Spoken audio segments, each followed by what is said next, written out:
جنوبی کوریا میں بھی سیالکوٹ واقعے پر غم و غصے کا اظہار جنوبی کوریا میں بھی سیالکوٹ واقعے پر غم و غصے کا اظہار سیول رضا شاہ کوریا کی مشہور کاروباری اور سماجی شخصیت اور 3 مرتبہ پاکستان بزنس ایسوسی ایشن کوریا کے صدر مدثر علی چیمہ نے روزنامہ پاکستان سے خصوصی گفتگو کرتے ہوئے سیالکوٹ واقعے پر شدید غم و غصے کا اظہار کیا۔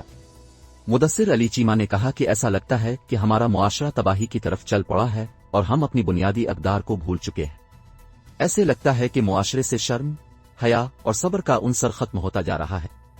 ہم اتنے جذباتی ہیں کہ نتائج کی پرواہ نہیں کرتے اور ہم خود ہی فیصلے کرنے کے بعد ان پر عمل شروع کر دیتے ہیں۔ مدثر علی چیمہ نے مذہبی اکابرین سے درخواست کی کہ جمعہ کے خطبے میں خصوصی طور پر ہماری اصل ثقافت جو کہ صبر و تحمل ہے کا سبق دیا جائے۔ مدثر علی چیمہ نے سیالکوٹ واقعے کو سب کے لیے باعث شرم قرار دیتے ہوئے کہا کہ ہم نے ایک غیر ملکی مہمان کے ساتھ جو کچھ کیا وہ انتہائی قابل شرم حرکت ہے۔